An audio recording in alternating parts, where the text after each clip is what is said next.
Hi, my name is Brian Wiggins, and thank you for allowing me to interview for the English teaching position at Lowell High School for the upcoming school year.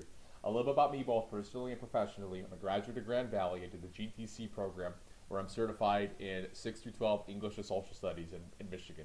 I did my student teaching at Muskegon High School, where I was primarily in social studies. After that, I did a whole bunch of long-term subbing and day-to-day subbing placements. I was at Spring Lake High School for 8 months, where I taught social studies, AP microeconomics, and economics. I was at Allendale High School, where I taught AP Literature and English 11. And this past year, I was at Coopersville High School, where I served two roles: the virtual learning mentor for all of us students taking online classes the first semester, and the second semester, I taught English 9, 10, and 11, really working collaboratively with a lot of other teachers in the department. Really great experience. As a personal note, I love to run. I love to bike. I love the time I love of running into what I do in coaching. I coach track and field, coach distance. I love doing that. It's a great opportunity.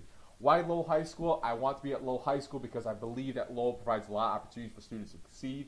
Lots of extracurricular activities, which I think is really great to motivate students in the classroom. I think having that goal that's outside the classroom, what they want to participate in, is really big for bringing them into class, and being ready to focus, being ready to work and learn. So when I'm creating a lesson, I always start planning it with an end goal in mind. So I'm always looking at the bigger picture of my unit, and I love to engage in backwards planning. So I like to see, where do I need to be with the final assessment that students are going to be taking? And then I take it from there to see what little steps along the way do I need to make sure I hit it, so I can achieve each goal that students are going to need to be able to have, and every single skill they're going to need to be able to know when they get to the final assessment for that particular unit or the course overall. So I think about how it's going to have to look day by day, week by week, and plan from there once I have my end goal for my unit in place. I find that is much more successful for students if you plan every single day based off of what they're going to need for the final assessment. I also think about what standards I need to hit for this particular unit. So looking at my learning targets, looking at my big ideas, looking at my essential questions, and also what skills and standards students I'm going to need to pull out for my students to try to get them to work on, or that I'm going to have students work on over the course of however many days or weeks it may be for the unit or the individual lesson. So I really love to do that, because it helps not only myself as a teacher be able to see the direction clearly of the class, but also to see what my students are going to need to be able to do going down the road.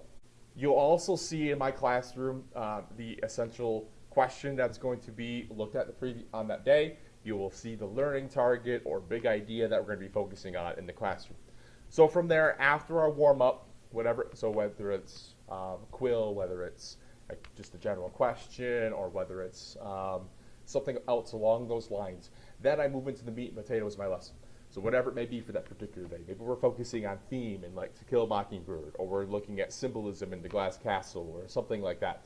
And we really focus on that for 25, 30 minutes. And I really have kind of learned that if you're really trying to get students to get the most out of a lesson, you don't want to spend too much time on one particular thing. So I like to kind of change things up and move things kind of, not fast, but moving them along so that students can be engaged and keep their attention spans. If I'm talking about something for 60 minutes, no kids can be paying attention to me after about the first 30 minutes. So I like to kind of keep things in a time frame of what students' attention spans are going to be great for. So like I said, move into the meat and potatoes of the lesson there, whatever it may be for that particular day. And then we move into the assignment, whatever students can be doing. So maybe if they're looking at theme, maybe I'm going to have them do a one-pager of the themes in To Kill a Mockingbird. Or for symbolism, maybe I give them a list of different symbols, and they have to be able to maybe they have to find examples in the text of why the symbol of fire in Glass Castle stands for the destruction of Rex Walls and what he does to his family. Maybe things like that. But whatever it may be, get into their assignments there. And then towards the end of my lesson, I'm going to have students do a wrap-up, a formative assessment for them, just to kind of check their understanding, gauge how it goes. Now, during the lesson, I am always, while students are working, I'm walking around, checking on them individually, asking questions, maybe clearing things up as we go along if there's any confusion. What I maybe would notice is students are writing something and I see it on multiple different examples. I'm like, we need to clear this up. and we go back and we cover it as a whole class. Or even during the lesson itself, I ask questions along the way to check for understanding of maybe something I just said 5 minutes ago. I want to repeat it to make sure they're still listening to me. So that's kind of like what a general day in my classroom looks like. Very busy, lots of stuff going on, but always a clear direction for students. It's important for students to know exactly what's going on in the class. It's what this all looks like is when you walk into my classroom, and students walk into my classroom each day when they come in for the particular lesson, is they'll see a bell ringer that's kind of on the board. I always love to start off with something to get students engaged and thinking right away. So some of the examples of bell ringers I've done in the past, maybe it's a question that's related directly to a lesson on the previous day. Or maybe it's a question that's kind of maybe not as high, not a super high level thinking question that will get students kind of to be able to think about and engage and just get their brains warmed up and get going there. Or maybe I also use the quill with some grammar practice. Maybe students spend some time by doing some quill or whatever it may be. But something that gets them engaged, gets their brains going. But usually it's going to be related to the lesson that we're going to be doing either that day or information from the previous day. The question of how do I encourage a student who may not think they're the best reader, or a student that does not like to read and says they do not like to read, how do you actually get that student to read or actively engage in reading in a classroom is $1 million question. And I think if any teacher really had the true answer to that question, it'd be a lot easier and everybody would know it by now. But it's a really tough thing, and it's something that every single English teacher has to battle. And I battle it myself, especially this past year.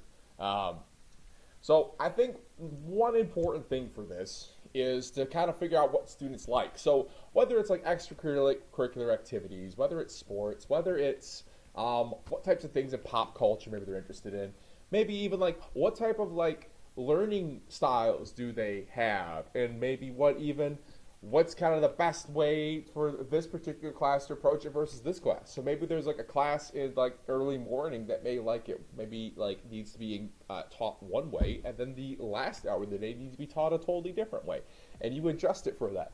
If you do that, then you can always maybe find different ways to engage those particular students. So maybe looking at it in those particular areas. So kind of keeping things fresh in the classroom and trying to bring in things that students do enjoy. I also like to try to give students as many avenues of success as I possibly can. So whether that is providing a lot of information in class, providing you with outside resources to be able to use, providing with new materials, or maybe even try to just look at text in different ways. And maybe we're reading a book that maybe they don't see as very important. So maybe they're reading some Shakespeare. We're reading like Othello, as this case that I taught this past year.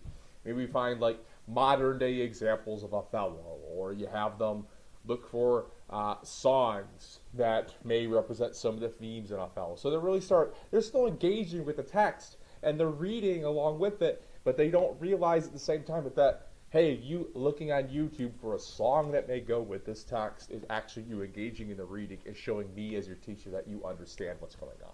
So maybe looking at it in different ways like that is a really great thing you can do. I also love to include choice when possible. I know that's not always the case when you have planning and all these standards and units that you need to make sure you get across for students. But whenever possible, I love to do choice reading for kids. So whether it's the first 10 minutes of class, maybe I get a chance to do a choice reading unit. Whatever it may be, with short stories possibly, and poems, whatever it could be. Just giving students the avenue of choice, I think, is also important.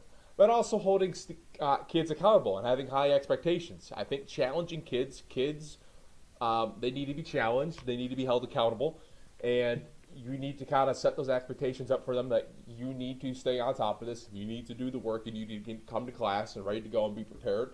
And when there's work at home, you need to do the work at home as assigned to you. So holding those expectations for the kids in class, I also think keeps them honest and keeps them engaged. If you make it too simple and too not strenuous for them in class, then maybe they're not fully engaged with you. They see this class as being kind of a kickback class, and they don't really want to engage with you. So keeping the expectations high, making sure students know that they have to work when they're in here. So I think those are some of the reasons, or some of the ways that you can get a student maybe doesn't like to read to try a little bit, be more engaged in your classroom.